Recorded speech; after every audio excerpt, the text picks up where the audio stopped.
I can't tell you how many people I've worked with who have thought that they had a sugar addiction or a carbohydrate addiction or some version of a food addiction. But over time, as they properly fueled their bodies and got the nutrients they needed and addressed their intestinal issues and their sleep, and we addressed the hormones, what they then find is they no longer grab the Haagen-Dazs container out of the freezer, go sit on the couch and finish the whole thing. They grab the Haagen-Dazs container out, go sit on the couch and eat maybe a third of it. And then they're satisfied, like fully satisfied, and they go and put it back. Would you like to learn more about the topics that were discussed today? Join us at radicallyhealthy.com, where we're combining lifestyle with other tools to add to our toolbox.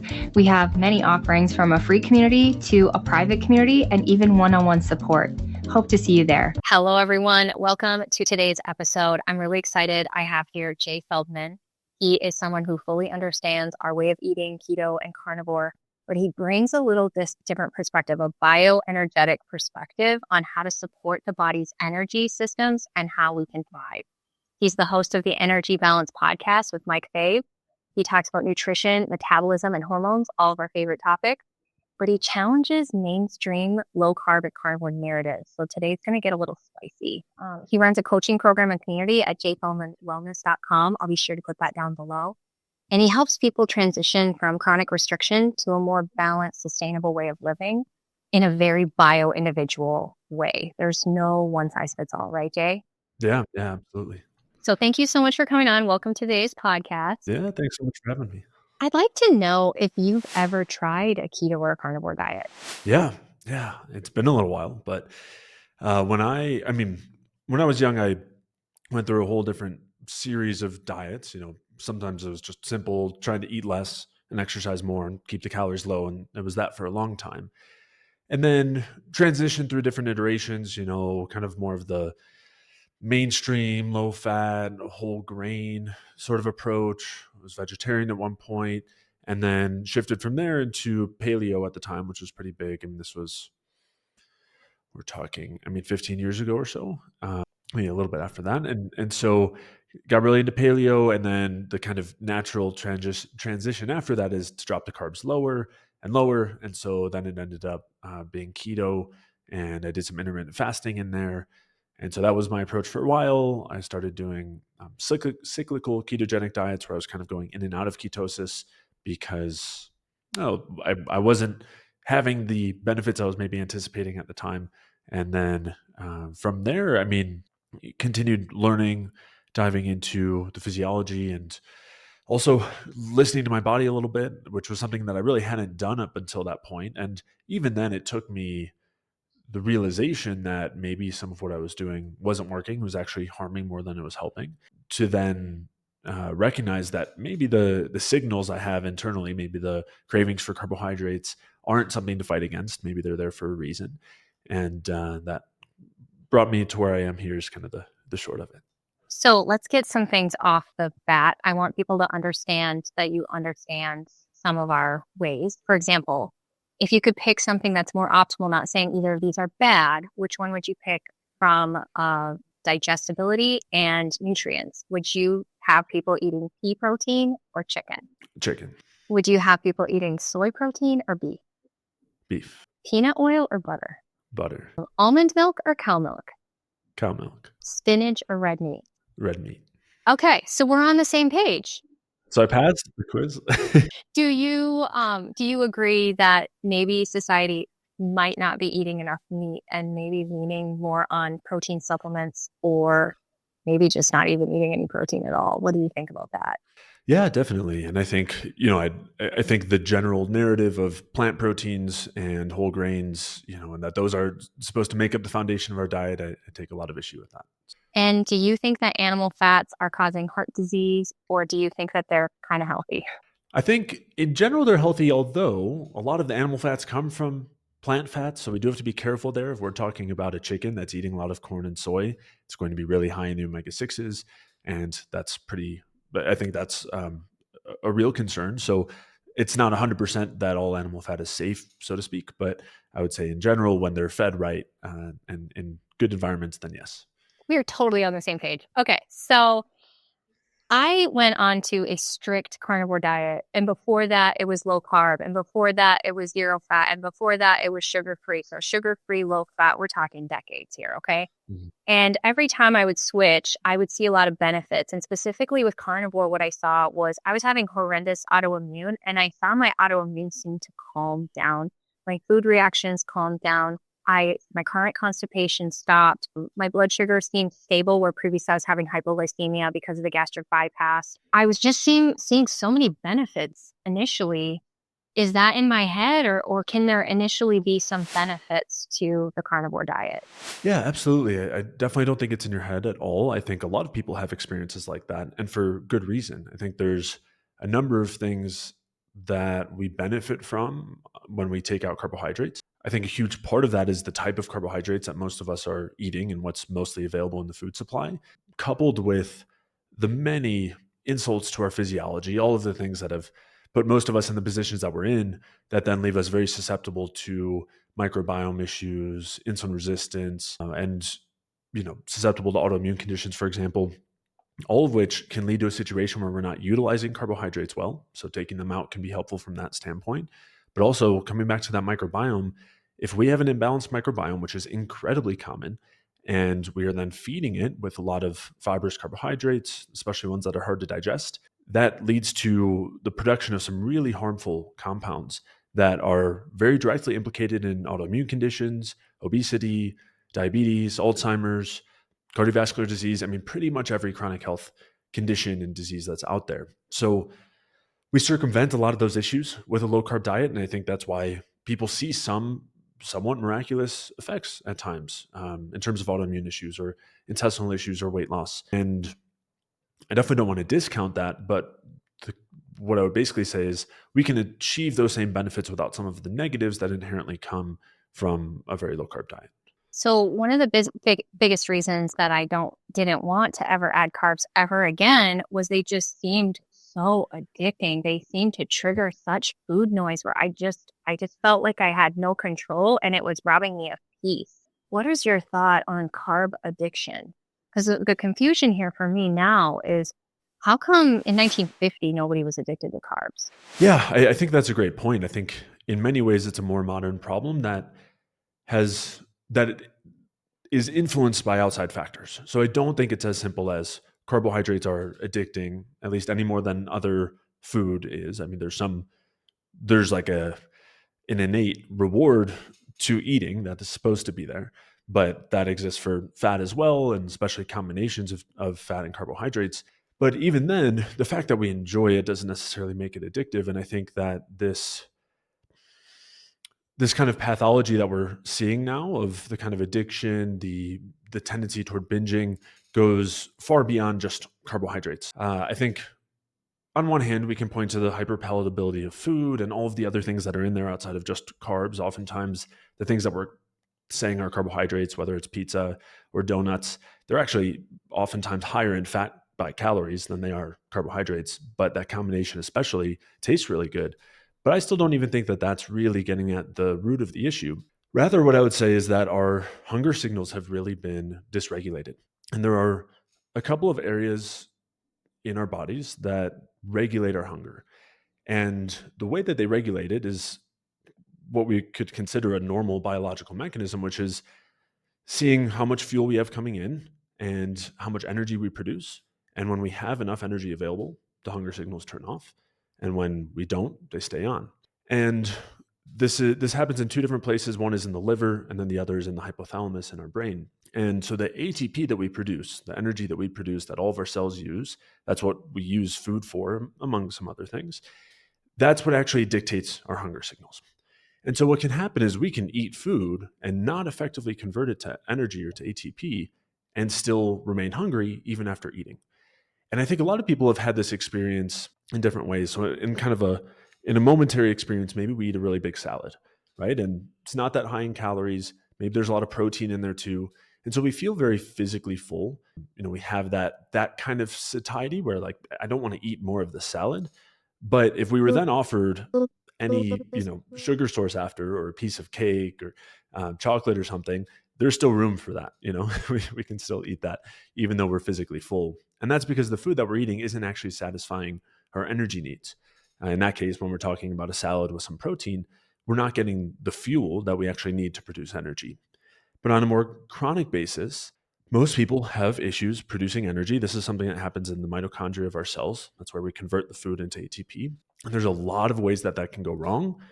There's a lot of nutrients that are involved there. And I would say that there are very common nutrient deficiencies considering our modern food supply and choices. And more than that, there's a number of other things that can interfere with our mitochondria's ability to produce energy from food. One of the biggest ones that we already touched on really briefly is the polyunsaturated fats. And these are the ones that are in the seed oils, the vegetable oils that people are talking a lot about right now, that basically these fats directly reduce the efficiency with which we convert food into energy. And so the fact that we've been eating massive amounts of these over the last 70 plus years or so has had a huge impact on our ability to produce ATP. And what that means is that if we're chronically in a state where we're not efficiently converting fuel to energy, our engines aren't working that well, whether it's due to nutrient issues, whether it's due to the polyunsaturated fats or heavy metals or endotoxin from our gut bacteria or various other factors, what that means is we can eat enough or the right amount or get enough fuel in and still not convert it effectively to energy and still be left basically chronically hungry. And then looking for, always wanting to go to the next piece of food. Sometimes it'll end up with binging behavior, but we end up with this basically constant restriction that almost everybody lives with these days because we're not effectively utilizing the fuel that's coming in, and our bodies are always hungry as a result of that. And so circling back, just to kind of close the loop as far as the question of food addiction, I can't tell you how many people I've worked with who have thought that they had a sugar addiction or a carbohydrate addiction or some version of a food addiction, where over time, it wasn't something that happened overnight, but over time, as they properly fueled their bodies and got the nutrients they needed and addressed their intestinal issues and their sleep, and we addressed the hormones, what they then find is they no longer grab the Haagen-Dazs container out of the freezer, go sit on the couch and finish the whole thing. They grab the Haagen-Dazs container out, go sit on the couch and eat maybe a third of it. And then they're satisfied, like fully satisfied, and they go and put it back. And that's not something that they ever thought was in the realm of possibility. Before, the solution was avoidance, either don't eat those things or choose the low calorie version or something like that so they can still eat enough to feel physically full. But the idea of being able to have a few bites and then not want it anymore, not have willpower to put it down, but just not want it, was never something that they thought was possible. And I've experienced that myself as well. It was something that I struggled with for a very long time. I've experienced it as well, but a little differently, because as I was telling you, I'm going low and slow with GLP-1. But when I first added blueberries back, I felt no peace with them. When I first tried popcorn, I felt no peace with it. But as time went on, now the peace is there. And it wasn't an increase in dose. It was maybe my body finally getting something I've been depriving it of for 20 years. What are your, maybe a little? Yeah. Well, what is it that you're thinking? What was the deprivation? Well, because of the gastric bypass, I've been removing all carbohydrates for 11 years. So I think my body's been deprived of energy for so long that when I finally gave myself it was like ravenous. But the more I've stopped restricting it, changed my mindset, opened up some pathways, healed some of my gut, it seems like now I do have control over it. And again, adding a caveat, I'm on low and slow GLP-1, but I gained control, not necessarily upping that dose, but maybe just over time, my body's saying, okay, I've had this, I'm good. And then actually wanting to eat meat again. Yeah. And it seems so foreign, right? The idea of it.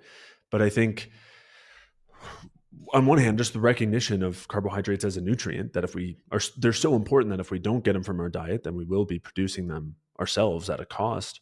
And this idea that when we actually provide what our body needs, there's just a physiological satisfaction. But yeah, it sounds like that's something I need you to go on that more, because the number one thing that carnivore says, we don't need carbohydrates. We can create them. And this is where I'm seeing a kink in my healing, because it was such a stressor to my body. And when I tell people it was a stressor, they go, no, it's not. Could you tell me more about that? Yeah, our body is are really intelligent, and there's a lot of ways that they deal with different environments, and there's different adaptation that happens. So just as a starting example, if we're eating a calcium deficient diet, we have regulation that occurs. Our body recognizes there's less calcium here.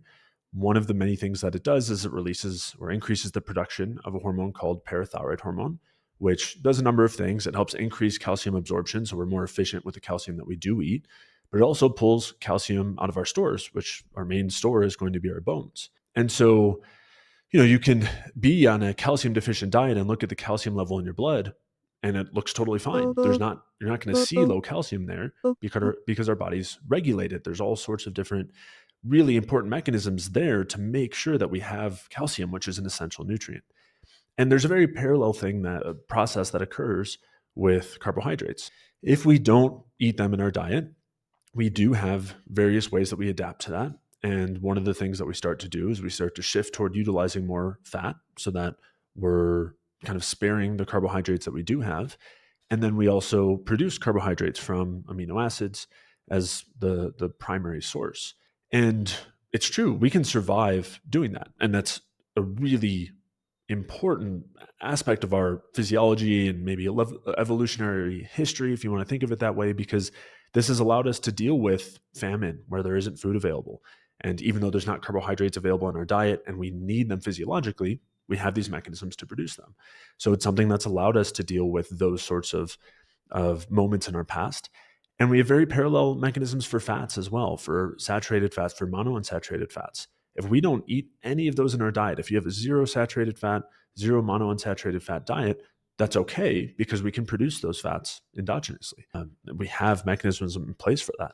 That being said, that doesn't mean that there isn't some sort of a cost to incurring those mechanisms. And we don't want to just rely on getting the minimum amount that we can survive on by avoiding it in our diet and forcing our bodies to adapt in this kind of backup context. Where, again, when we think about this biologically, we're thinking about a time when food isn't widely available, whether it's the specific, carbohydrate containing food or just food as a whole, like, in a famine. And in a situation like that, our bodies shift toward utilizing more fat and they turn down their metabolic rate so that they can survive for longer. And fat is a really great fuel for that. It burns low and slow. And so as a result, it allows us to maintain kind of lower energy production at a consistent rate, which, again, if we don't have any food available, that's why we have these body fat stores to help us survive for long periods of time if we need to, without any fuel. And that's when we shift into fat burning. And as a result of that, there's a number of different biochemical mechanisms that happen that help to keep our metabolic rate lower. But in the long term, there's a cost to that sort of kind of famine, scarcity metabolism. And there are a number of downstream effects there that include turning down our capacity for reproduction by turning down our reproductive hormones.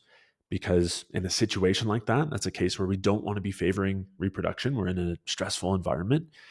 We have a similar impact on the state of our thyroid, because our thyroid is the gland that regulates our overall metabolic rate, how much energy we're producing and utilizing. And so if we're in the state of a famine, we want to turn down our thyroid activity so that way we can survive for longer and not use extra energy for things like reproduction or our kind of highest level of functioning, like our best cognitive function or liver detoxification or even digestion. All of those different areas need to reduce their expenditure so that we can survive during this kind of suboptimal environment. And so that's the stress cost that we begin to incur when we're on a low carb diet. And we can have these really incredible benefits due to lowering endotoxin and oftentimes improving the nutrient density of the diet and reducing carbohydrates that maybe we're not utilizing as effectively in that moment and just shifting toward utilizing fat. And while there are those benefits, the long-term stress ends up catching up with us. And that's when we tend to see symptoms like insomnia, anxiety, intense cravings, low energy, poor workout recovery. Maybe we start to notice our hair, skin, and nails are not growing as fast, or the hair's a little thinner. Those kinds of symptoms that are telling us that we've been kind of subsisting in this hibernation sort of state for a while, which has been great for us and was maybe an important step. but we can provide certain types of carbohydrates and maybe address the underlying aspects of our physiology that were preventing us from utilizing them well in the first place, and then bring those back in so that we can reverse those kinds of stress effects and still have the benefits. This is a great pivot. Okay, so 10 months into carnivore, I ignored all of these things.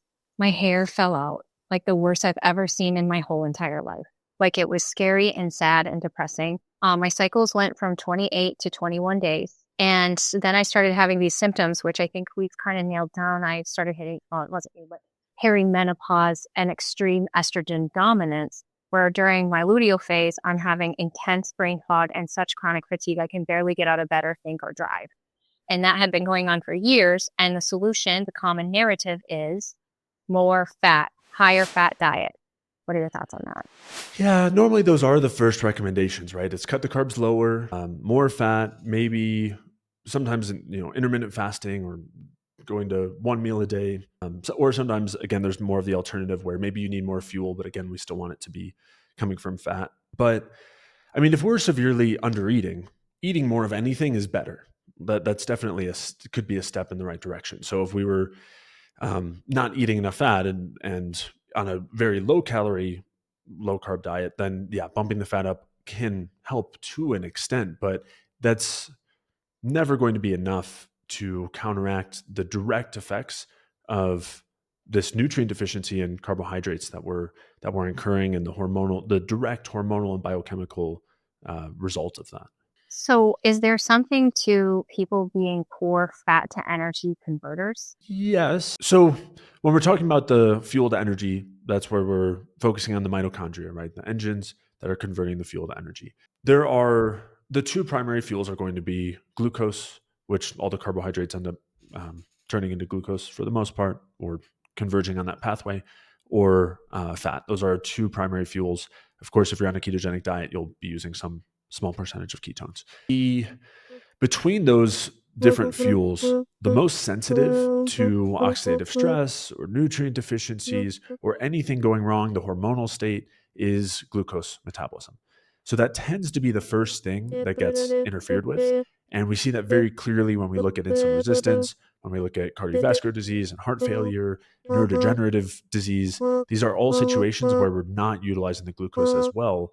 And normally, the direct immediate response is to shift toward utilizing more fat. Of course, we can't do that in the brain, but when we're looking at the heart, or we're looking at the liver or the muscles in a state of insulin resistance, they shift toward utilizing more fat and do that more effectively so that they can actually get some amount of energy that they need.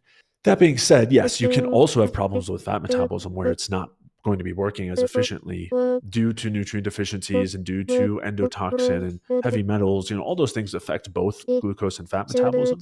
But the glucose metabolism tends to be more sensitive. So if you're having problems with fat burning, I would say in nearly every case, you're also going to have problems with glucose burning. There might be very kind of rare exceptions to that if there's some problem with like carnitine or something that's really more utilized for fat burning than carb burning. But I would say that's not happening in the vast majority of cases. So I was eating and I was tracking every day. I was eating between 1,700 and 2,500 calories a day. And it was about 60-40, 60% fat, 40% protein, or 70-30. And there were some days that were 80-20. Is that enough to tank the hormones? So to me, it didn't seem like a calorie problem. It seemed like a lack of carb problem.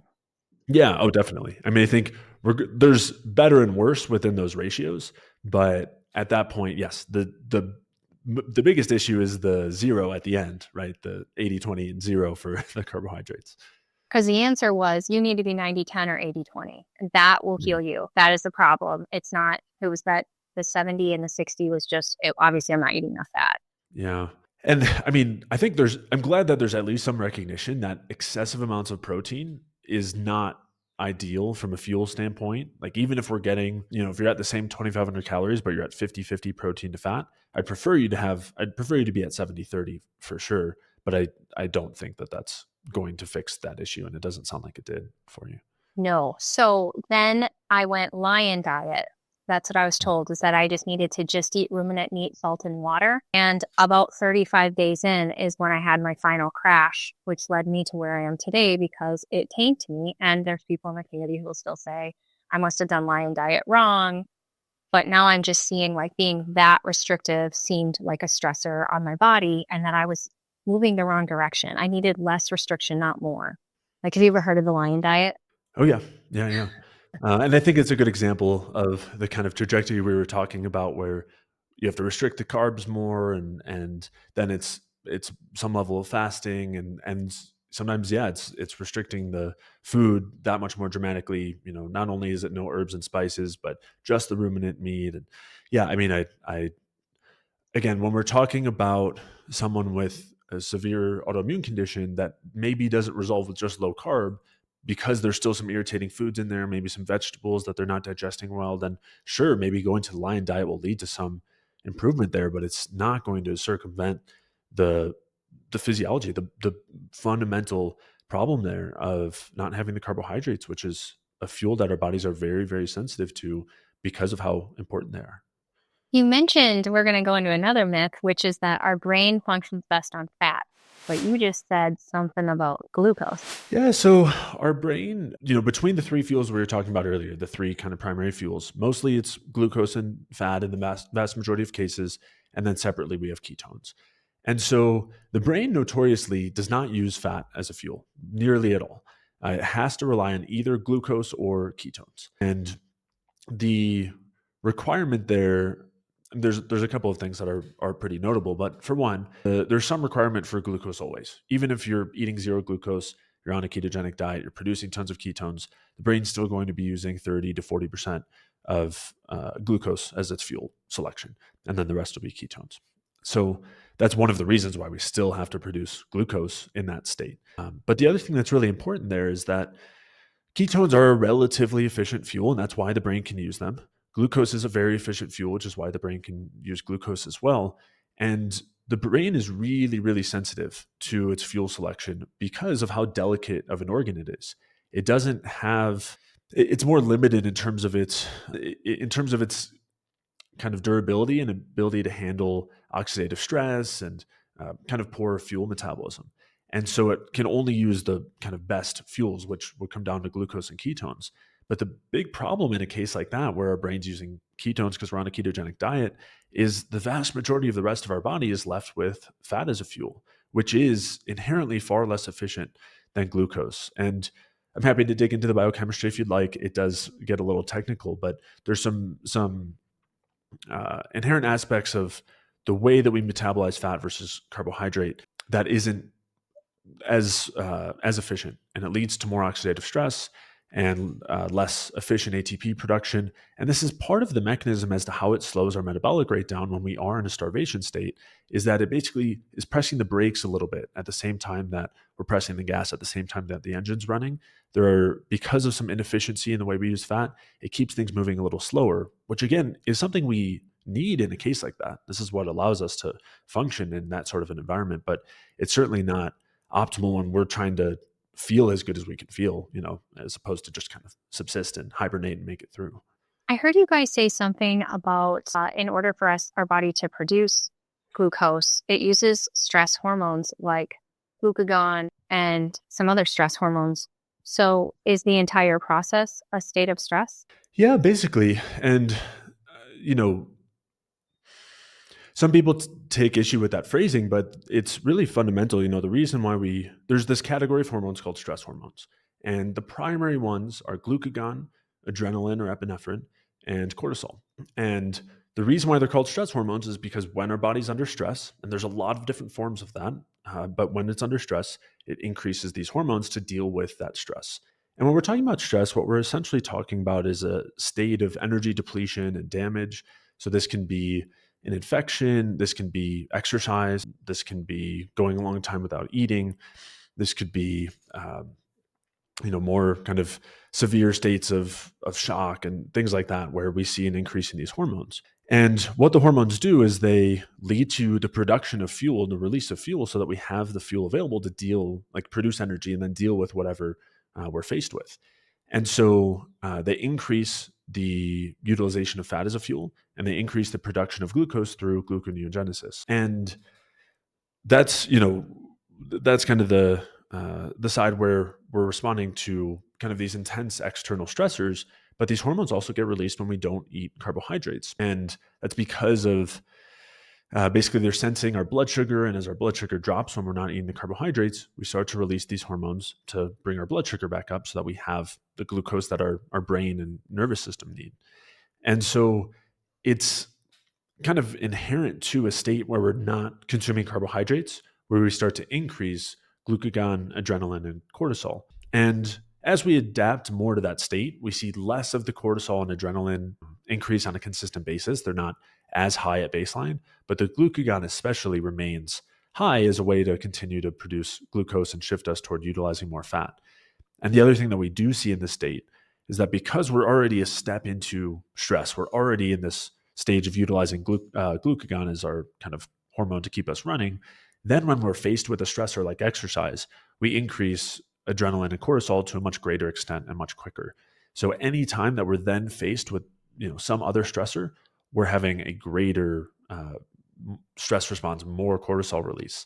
And the problem with all of these three hormones, again, this is something that we need, physiologically, but the problem for us is that they have downstream effects. Like they decrease the conversion of T4 to T3, the inactive thyroid hormone to the active thyroid hormone. So it's a way of decreasing our metabolic rate, decreasing thyroid activity. They also, both as a result of that and then independently, will decrease the reproductive hormones and their production. Again, as a way to shift us away from reproductive function when we're in this chronic stress state. So these are really what are responsible for the long-term effects that we're seeing, those long-term stress effects. Sometimes they'll crop up after a couple months. Sometimes it's more like 6 to 12 months. Sometimes it takes a little longer for some people, but it sounds like that's something that you were certainly experiencing. Yeah. And then the next thing is I hear all my carnivore friends are waking up at 3 o'clock in the morning. Does that have something to do with the stress hormones? Yeah, absolutely. Yeah. And trouble falling asleep is a really common one as well. That's often caused by these chronically high stress hormones. They're kind of keeping us awake. But then also the waking up during the night, which on one hand is due to the kind of lack of storage of carbohydrates. We tend to have a lack of glycogen and we aren't using the carbs as efficiently because we've shifted away from them. That's normally what our body's running on during the night. And if we have enough stored and our liver function is good and we use glucose efficiently, we're able to sleep through the night. But when that's not the case, we're relying on these bursts of stress hormones to keep the glucose production going and also to stimulate ketone production and keep us burning fat. And these hormones are, they cause us to feel awake, maybe jittery, maybe anxious. We think about adrenaline, and all of those effects are what we're talking about here. And, glucagon is the same thing, just kind of less intense, not quite as strong as adrenaline. And cortisol tends to be a little stronger, but all of those are functioning in the same vein. That is so interesting. So one of the feedback from people is that they will say, well, my patients added carbs back and their sex hormones didn't get better and neither did their sleep. What's up with that? Yeah, it's hard to say, when someone is just adding carbs in, that can mean a lot of things. And if we're going back to what we were doing before, then I think, that probably won't go so well. I will say, for one, those are two of the things that I see improve the most consistently is sleep and libido and the reproductive hormones. And for women, re-regulating cycles. But I do think there's a lot of ways things can go wrong with just adding carbohydrates in the same way that they often went wrong for people in the first place. So I don't know what might be going on there. And the other thing is, it can get tricky. A, it can take time. It can just take time for us to recover. B, maybe we haven't increased carbs enough. And then C, what kinds of carbs are we increasing? And how, is our protein intake still really high, especially at night, which can sometimes be a little bit worse for sleep? Are calories still low? Those kinds of things. That's so interesting. So when I joined your group, one thing that you said, I said, hey, I have this issue. You said, what carbs are you eating? I told you, you said, well, that one could be a problem or that one could be a problem just specifically for you. Although everybody else is fine with those carbs, this could be. So it's very bio-individual and it's not just let's slap some carbs on it, right? Absolutely. Yeah. And I look at it as a spectrum. There's the hardest to digest carbohydrates that normally we're best kind of minimizing. And that's going to be the whole kind of like the whole grains and legumes, especially when they're not well prepared. So Traditionally, if any of these were eaten, they would be soaked and sprouted or fermented, which helps to reduce the anti-nutrient content and make them more digestible. So we kind of have a spectrum where they're not properly processed. Then we have the more properly processed ones. After that, maybe some of the other starches, like the root vegetables, potatoes, maybe white rice, which is kind of stripped of its anti-nutrients as well. Those tend to be digested a little better. We have fruits and juices. And again, there's kind of a spectrum there as well, where there are some that are really high in either fibers or in fermentable carbohydrates that are likely to feed bacteria. So if we were one of these people who had benefits in terms of autoimmune issues or reductions in bloating and other intestinal issues or skin issues, it's really likely that we had an issue with some of these forms of carbohydrates. And so when it comes to fruit, if we bring in apples as our main fruit source, we're really likely to see a lot of those issues come back, as opposed to if we were to bring in grapes and berries and pineapple, just as some examples of fruits that are much lower in fermentable carbs. And so they're much less likely to feed any sort of imbalanced microbiome, whether it's bacteria or fungus, and therefore they're much less likely to lead to those issues. So it is something that requires nuance, and all carbs are certainly not equal. And so I think that's an important aspect, and there's obviously a little bit of experimentation that goes on there. And the other piece too is if we are someone who doesn't digest potatoes as well, or apples as well, or peaches, plums, nectarines, which all are a little bit higher in these fermentable carbs, that tells us there's probably a microbiome issue. And on the first step would just be to avoid those foods as a starting place. But then we want to work on the microbiome so that we're able to eat those foods without them causing the symptoms that we're seeing. That was one of the things. I can't add carbs back because they give me indigestion. And so you're saying that there's some gut feeling that can happen. Does that come from so many of the things I've tried? Anti-parasite cleanses, heavy metal detoxes, different gut, what is the gut protocol? Because every time someone says gut protocol, I get a little PTSD. Sure, understandably so. So, I mean, the first thing would be, let's eat the easiest to digest carbohydrates that are least likely to trigger these issues. And the vast majority of the time, the digestion isn't so bad that we can't tolerate these. So we would want to try juices as a starting place, which is probably a tough one to get over mentally, since we're thinking about the concentrated sugars in there. But the reality is that juices are really easy to digest because we've separated out the fibers. So a good quality orange juice or grape juice or pineapple juice could be a good place to start.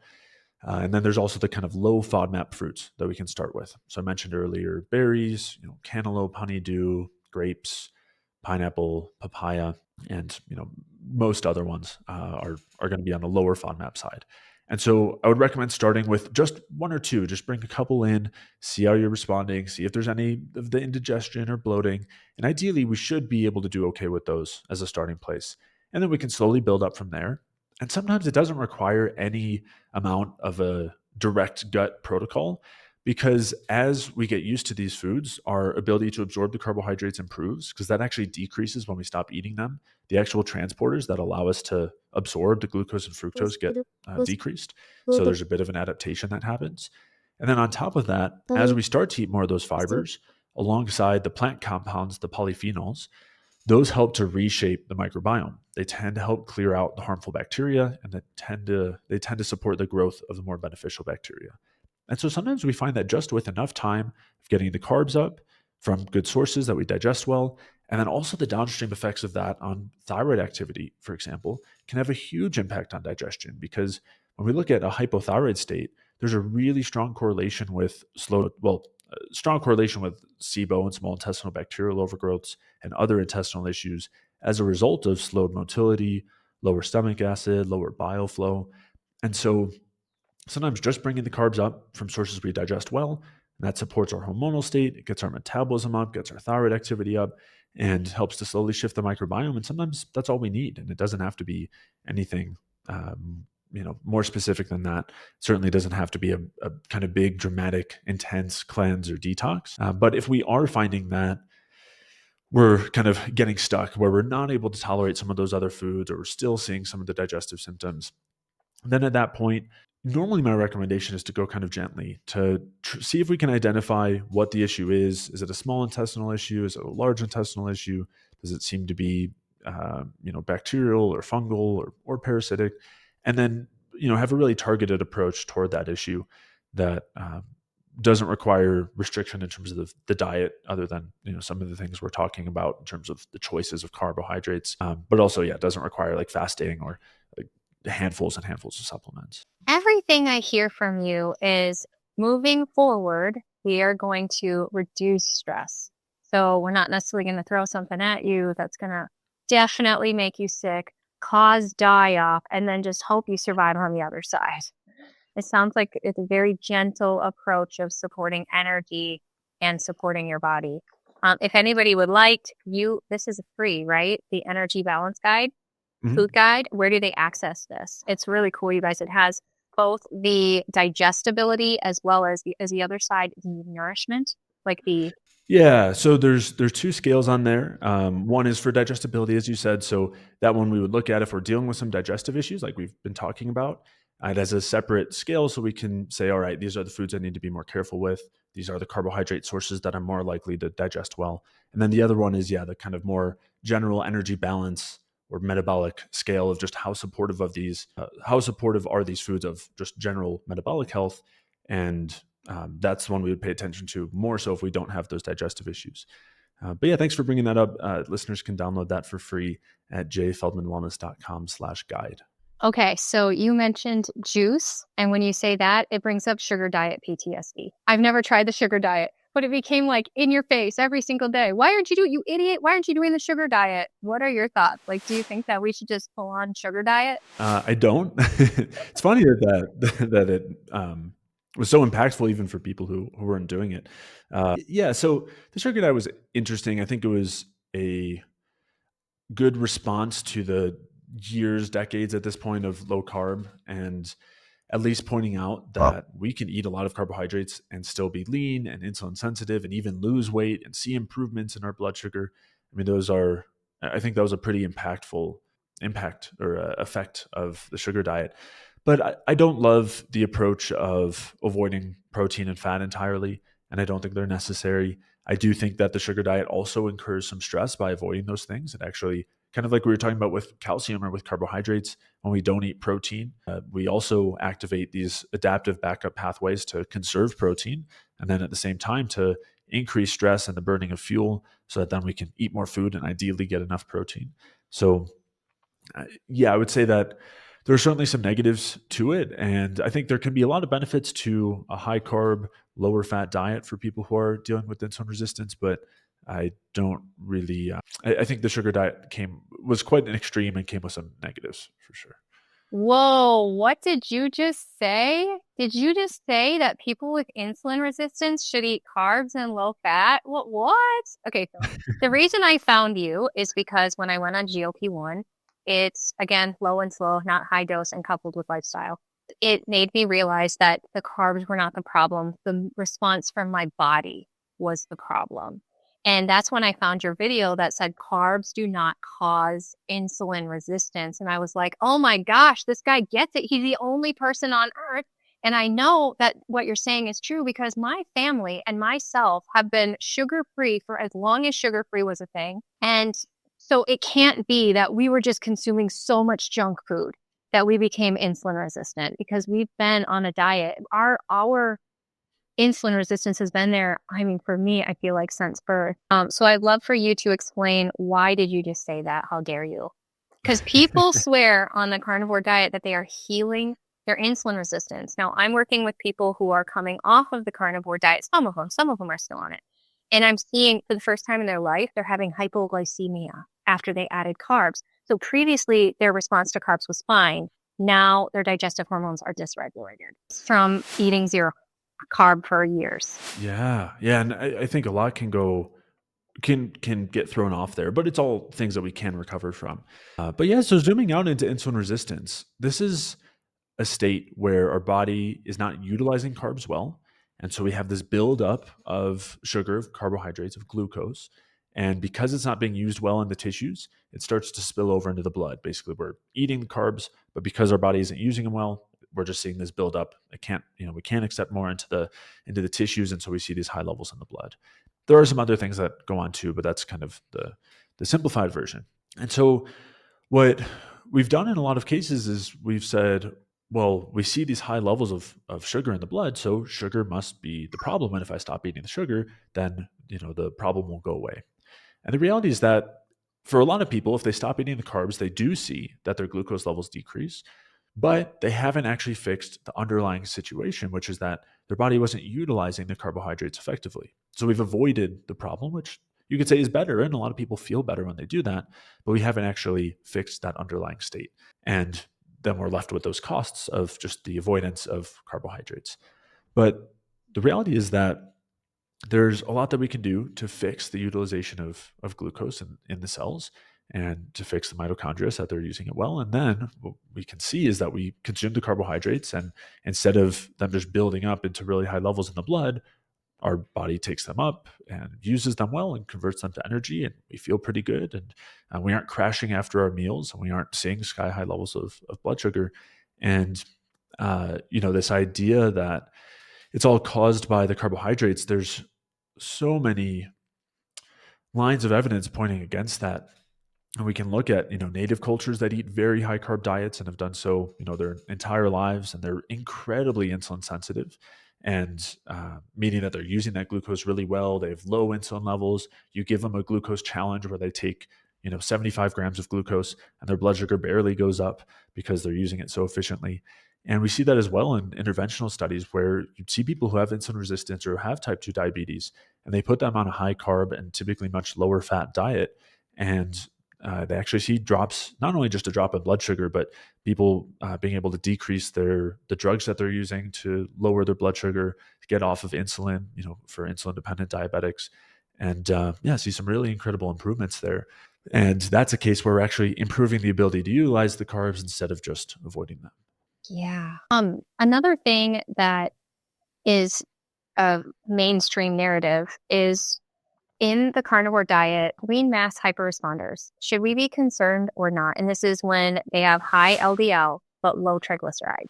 So in short, I would say I don't think we need to be concerned in that. I think that that's a direct driver of cardiovascular disease. Like the mainstream narrative, I don't agree with that. And so I don't think someone who's a lean mass hyperresponder needs to be looking at that as this is causing a cardiovascular risk. However, A, we would always want to confirm that with other testing, but B, this does indicate what's going on in terms of our fuel utilization, and often also what's going on with our thyroid state, because there are a couple of things that tend to regulate this. And one is which fuel we're using. As we shift toward utilizing more fat as a fuel, we see LDL increase because that's basically a transporter of fat. And so we'll see those levels tend to rise just as a product of utilizing a lot more fat. But then the other thing that tends to cause high levels of LDL is a lack of T3, the active thyroid hormone, because that allows us to utilize the cholesterol that's in the LDL particle and convert it to the downstream steroid hormones like testosterone and progesterone and all of the other reproductive hormones. And so what they actually find in some of the studies looking at the lean mass hyperresponders is that when they add carbohydrates in, their T3 levels, which were low before, come back up, and the LDL goes down. And there's, again, those two mechanisms going on here. One is just shifting toward utilizing more carbs and less fat. And then the other is actually seeing an increase in thyroid activity, which is really important for a ton of different reasons. So I would say it's an indicator of a suboptimal state, but it's not like I'm concerned about it as a major driver of cardiovascular health disease. Okay, next one. And you already addressed this a touch. Calories in, calories out. I'm in the comments every day of the anti-GLP-1. Why can't they just eat less calories? Why can't they eat just less calories? I did. I ate less and less. It's a chasing game. It does not work. What are your thoughts on calories in, calories out? Is that a realistic way to find an optimal healthy weight? Yeah, so what most people mean when they're saying that is just eat less and exercise more. And at that point, we're getting into a couple of issues.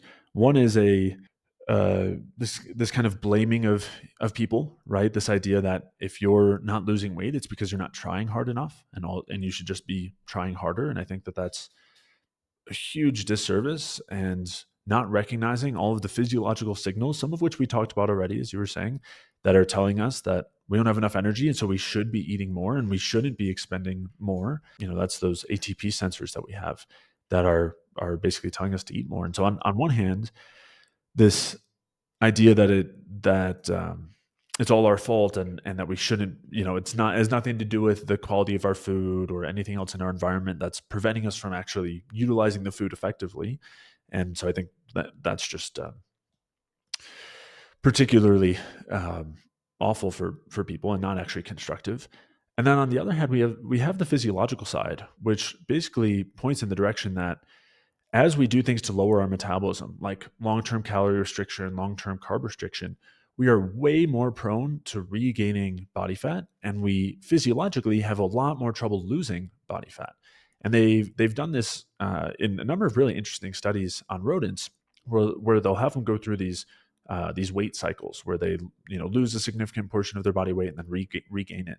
And what they find is that every time that they do this, there's a massive impact on how quickly they regain the weight and how slowly they lose the weight. So even on just the second cycle, so they've lost a good amount of weight, they regain it. After that, they lose the weight at half of the rate they did the first time, even if they're doing the exact same thing. And they regain the weight 3 times faster than they did the first time. They weren't eating anything different. There was no change in the calories. There's no change in the amount of exercise or movement that the rodents were doing. It's because physiologically, our body recognizes that this situation where they're basically in an energy deficiency, where there's not a lot of food coming in and there's a lot being expended, they recognize this as something that's really stressful, just like we talked about earlier with the lack of carbohydrates. And as a result, they turn down their metabolic rates. So we expend less energy. And also, those stress hormones they happen to be fat storage hormones, especially cortisol. So as that increases, not only are we expending less and utilizing less fuel and converting less to energy, and we have less for all of our functions, but also we're more likely to store food as body fat. So, I mean, there's some, physiological basis you could say for calories in, calories out if you want to get really granular with it, but that's not really, I think, relevant to most people's experiences at all, and really doesn't say anything about all of the things that impact the likelihood that we're going to be storing food as body fat and the impact of long-term dieting on our metabolic rate and all of the other aspects of our food that have nothing to do with calories, and not only food, but environment, sunlight, and sleep and circadian rhythm, all of these things that have a huge impact on our body composition. So I think that that's really where we want to put our focus and understanding. And if we support those things and we improve our ability to convert fuel into energy, no longer does it become this question of restriction and willpower where we're just always fighting against our bodies, but rather we can provide what our bodies actually need, and they'll use it efficiently, and we'll have that energy, and our hunger signals will turn off, and we'll be in a comfortable balance there and actually be able to see that improvement in terms of body composition. And I will say that tends to be a slower approach. So, I think that's something to be aware of, but those fast approaches where we're losing a lot of weight in a short period of time often come at this cost metabolically, that we were seeing in these rodent studies with the weight cycling and the depressed metabolic rate. You give me so much hope that there is long-term healing. Like, do you work with people who have really bad diabetes? And like, I have a friend who has like the worst gastritis I've ever seen in my life. I have friends with lupus and MS. Is there a way to really heal those things through diet and through nutrition and nutrient deficiencies? Yeah, and other aspects of lifestyle too, for sure. But yeah, I mean, I can't tell you how many times I've seen things reversed that are said to be irreversible. And things that we confirm by getting people to get off of medications that they've been on for decades, whether it is for insulin resistance or for autoimmune conditions, RA and ankylosing spondylitis, things like that, where people have lived for years in intense pain, and not only are they able to get out of that, but then they're also able to stop their medications. I mean, seeing reversal of liver cirrhosis, things that are just only supposed to get worse. And, it's sometimes situations where the doctors forget that this was ever even an issue in the first place because they're they don't always have the whole scope of the history in mind. But we're celebrating those huge improvements, and they're just like, oh, okay, there's nothing in your liver. And it's like, well, a couple of years ago there was liver cirrhosis and fatty liver disease, so it's kind of a big deal. But yes, the short of it is yeah, absolutely, we can reverse those kinds of things. This would be a great place to end the interview and tell everybody to just join your group, which we will do in a second. But I have one more important question. People feel like, eating a zero fiber diet is totally okay. and that there's no issues with that. But I want to say I've heard that your akkermansia can die off. And then for me, with biotoxin illness, be it living in a moldy house, having this excess estrogen, I'm not helping my body detox very well, right? Like, are there some pros and cons to the carnivore diet and the actual biome of the gut? Absolutely. And we were kind of talking about this earlier where there can be a lot of benefits to the avoidance, right? We're avoiding either the glucose that we're not using well, or in this case, we're avoiding something that's really triggering symptoms for us. And that could be the fibers, right? That could be the carbohydrates. But while that can lead to benefits and improve not only intestinal symptoms and autoimmune, issues, in the long term, it does tend to leave us with a couple of compromises. And so one that you mentioned is we do often have a lot more trouble clearing out things that we're trying to detoxify from the liver, because a lot of that goes through the bile. A lot of what the liver detoxifies ends up going through the bile. And if we don't have fiber to bind with that bile and help us to excrete it, a lot of it ends up getting reabsorbed. And so this can be an issue that causes estrogen dominance, which I know is something that we were talking a bit about. And also, if we're dealing with environmental toxins or the tons of things that we produce or are exposed to endogenously that we need to clear out, we can definitely be doing ourselves a major disservice there.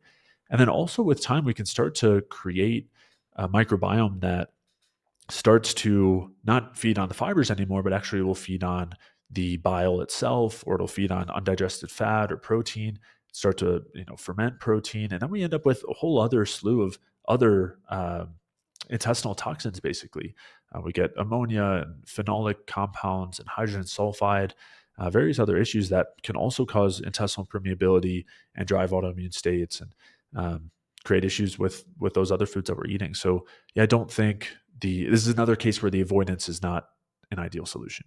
Jay, you are just phenomenal and filled with so much information. You're coming from all the different worlds and combining them together, which is exactly what we need. Some good balance. Like, I'm not saying the word moderation here, but some good balance to our health and our energy. I really appreciate your time and coming on. Where do people find you? Yeah, thanks so much for having me, Adrian. My website is jfeldmanwellness.com. As we were talking about earlier, I think the best place to start is with the free Energy Balance Food Guide. So you guys can download that at jfeldmanwellness.com/guide. But aside from that, there's tons of free resources on there. You can get to the podcast and articles from there, as well as our different coaching programs if you're looking for some more guidance. Awesome. Thank you again. All right, everybody, that's it for today. Please like, subscribe, and share. Bye-bye.